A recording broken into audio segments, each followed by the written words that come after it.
ಇಂದೇ ಡೌನ್ಲೋಡ್ ಮಾಡಿ ಮತ್ತು ನಿಮ್ಮ ನೆಚ್ಚಿನ ಶೋಗಳನ್ನು ಆನಂದಿಸಿ.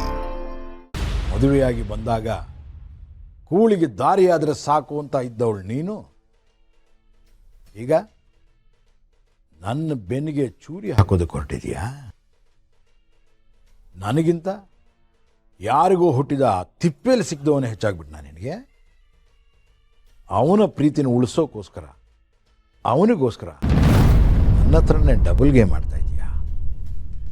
ನಿನ್ನ ಎಲ್ಲ ಅವತಾರಗಳನ್ನ ನೋಡಿ ಸಾಕಾಗಿ ಹೋಗಿದೆ ನಿನಗೆ. ಇನ್ನು ಸಹಿಸೋದಿಲ್ಲ ನಾನು. ಏಯ್, ನೀನು ನನ್ನ ಕಣ್ ತಪ್ಪಿಸಿ ನನಗೆ ಮೋಸ ಮಾಡೋಕೆ ಬಂದರೆ ನಿನ್ನ ಗತಿ ದೇವರೇ ಗತಿ. Never underestimate Ramesh Vasishtha.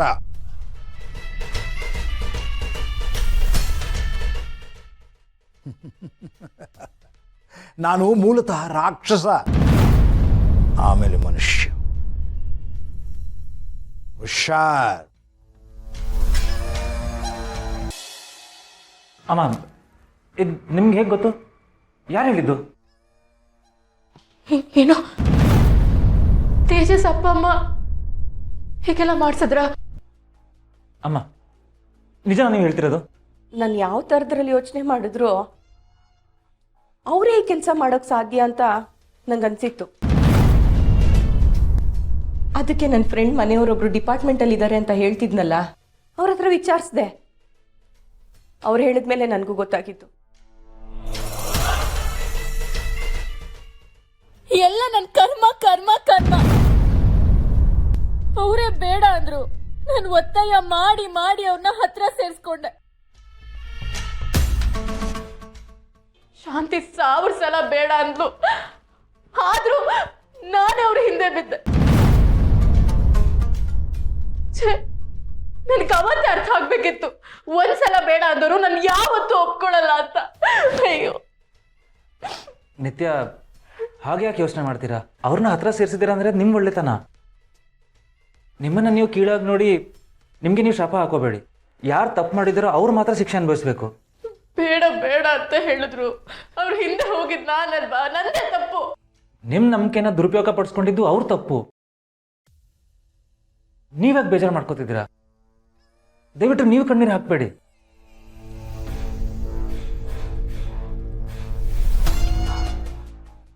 ನನಗೆ ಗೊತ್ತಿರೋ ಸತ್ಯ ಕೊಡೋ ತೊಂದರೆಗಿಂತ ನಾನು ಅದನ್ನ ಹೇಳಿದ್ರೆ ಆಗೋ ಅನಾಹುತನೇ ದೊಡ್ಡದಾಗಿತ್ತು ಕರ್ಣ. ಸುಳ್ಳು ಹೇಳಿದ್ದಕ್ಕೆ ದಯವಿಟ್ಟು ನನ್ನ ಕ್ಷಮಿಸ್ಬಿಡು ಕಂದ. ನನ್ನ ಮಕ್ಕಳ ಭವಿಷ್ಯನ ಹೀಗೆ ನಾಶ ಮಾಡ್ತಿರೋ ಆ ಮನುಷ್ಯನ್ ಮಾತ್ರ ನಾನು ಯಾವತ್ತೂ ಕ್ಷಮಿಸಲ್ಲ, ಸುಮ್ಮನೆ ಬಿಡಲ್ಲ. ನಿತ್ಯ, ಪ್ಲೀಸ್ ಕಾಮ್ ಡೌನ್.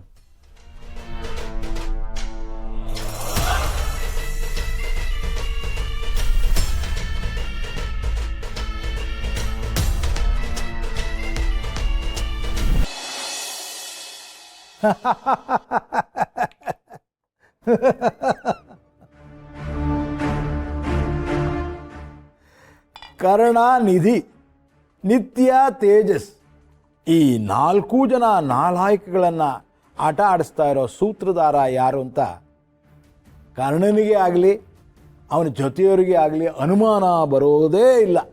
ಹಾಗೆ ವ್ಯವಸ್ಥೆ ಮಾಡಿದ್ದೀನಿ. ನಾವು ನಡೆಯೋ ದಾರಿನಲ್ಲಿ ಹಳ್ಳ ದಿಣ್ಣೆ ಏನೂ ಕಾಣಿಸ್ತಾ ಇಲ್ಲ. Thank god. ಮುಂದೆ ಏನು ಮಾಡಬೇಕಂತಿದ್ಯಾ ಅಣ್ಣ?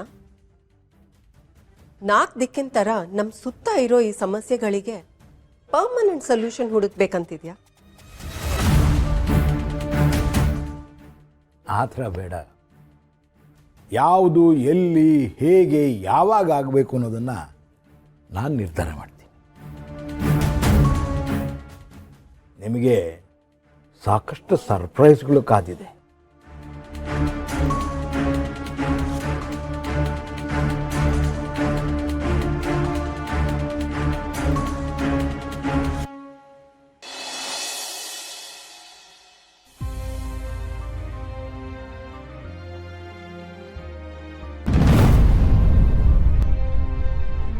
ಓಹೋ, ಶಾಂತಿ ಬೇಬಿ ಮತ್ತೆ ಟೆನ್ಷನ್ ಮಾಡ್ಕೊಂಡು ನಿಂತಿದ್ದಾಳೆ.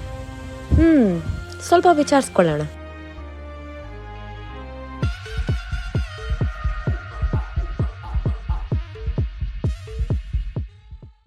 ನಿಧಿ, ಸುಮ್ಮನೆ ಇರು, ಕಿರಿಕಿರಿ ಮಾಡಬೇಡ. ಅಲ್ಲ, ನಾನೇಂತ ನಿನ್ಗೆ ಹೇಗೆ ಗೊತ್ತಾಯ್ತು?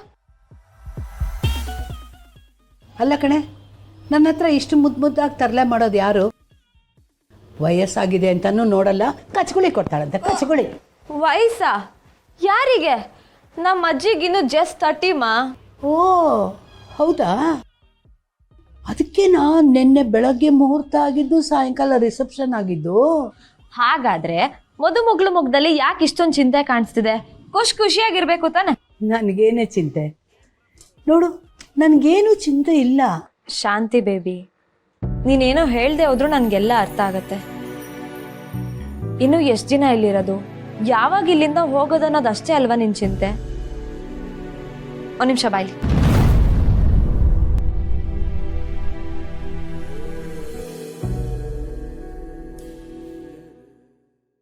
ಇನ್ನು ಸ್ವಲ್ಪ ದಿನದಲ್ಲೇ ನಿನ್ನ ಮೊಮ್ಮಗಳಿಗೆ ಫುಲ್ ಟೈಮ್ ಕೆಲಸ ಸಿಗುತ್ತೆ. ಅಫಿಷಿಯಲ್ ಆಗಿ ಡಾಕ್ಟರ್ ನಿಧಿ ಆಗ್ತಾಳೆ. ನಾನು ದುಡಿಯೋಕ್ ಶುರು ಮಾಡಿದ್ಮೇಲೆ ನಮ್ಮ ಕಷ್ಟಗಳೆಲ್ಲ ಸುಟ್ಟೋಗುತ್ತೆ. ನಮ್ ಸುಟ್ಟೋಗಿರೋ ಮನೆನೂ ಆದಷ್ಟು ಬೇಗ ಸರಿ ಹೋಗುತ್ತೆ, ಸರಿನಾ? ನಿಜ ಹೇಳ್ತಿದ್ಯೇನೆ? ಶಾಂತಿ ಬೇಬಿ ಮೊಮ್ಮಗಳು ಸುಳ್ಳು ಹೇಳೋದಕ್ಕೆ ಸಾಧ್ಯನಾ? ನಿನ್ನ ಮಾತು ಕೇಳಿ ನನ್ನ ಮನಸ್ಸು ಎಷ್ಟು ಹಗರ ಆಗ್ಬಿಟ್ಟು ಗೊತ್ತಾ? ನಮ್ಮ ಮನೆ ಒಂದು ಸರಿಯಾದರೆ ನಿನ್ನ ಮದುವೆನೂ ಆಗ್ಬಿಡುತ್ತೆ. ಆಮೇಲೆ ನಮ್ಗೆ ಯಾವ ಚಿಂತೆನೂ ಇರಲ್ಲ. ಅಜ್ಜಿ, ನನಗೆ ಡಾಕ್ಟ್ರಿಗೆ ಕೊಟ್ಟು ಮದುವೆ ಮಾಡ್ತೀಯಾ? ಡಾಕ್ಟ್ರನ್ನ? ಹಾ, ಇಬ್ರು ಮೈಂಡ್ ಸೆಟ್ಟು ಅಡ್ಜಸ್ಟ್ ಆಗುತ್ತೆ. ನನಗೆ ಅವರು, ಅವ್ರಿಗೆ ನಾನು, ಒಳ್ಳೆ ಅಂಡರ್ಸ್ಟ್ಯಾಂಡಿಂಗ್ ಅಲ್ಲಿ ಖುಷಿಯಾಗಿರ್ತೀವಿ. ಅಷ್ಟೇ ತಾನೇ? ಅದಕ್ಕೇನಂತೆ, ಹೇಗೂ ನಮ್ಮ ಕರ್ಣ ಡಾಕ್ಟ್ರ್ ಅಲ್ವಾ? ಅವನಿಗೆ ಹೇಳ್ಬಿಡ್ತೀನಿ, ನಿಂಗೆ ಗೊತ್ತಿರೋ ಯಾರಾದರೂ ಒಬ್ಬ ಒಳ್ಳೆ ಡಾಕ್ಟ್ರ್ ಇದ್ರೆ ಹೇಳಪ್ಪ, ಜಾಮ್ ಜೂಮ್ ಅಂತ ನಿನ್ನ ಮದುವೆ ಮಾಡಿಬಿಡೋಣ. ಅದೇ ಖುಷಿಗೆ ಈಗ ಮಾತ್ರ ಇದು ಮಾತ್ರ ಬಿಡಲ್ಲ ನೋಡು ನೀನು.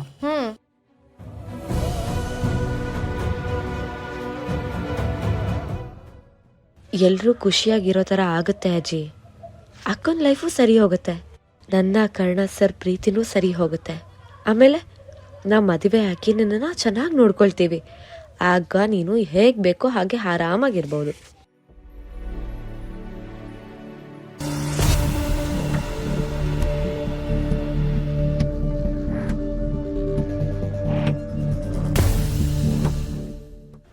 ದೇವ್ರೆ, ಎಲ್ಲ ನಿನ್ನ ಕೈನಲ್ಲೇ ಇದೆಯಪ್ಪ.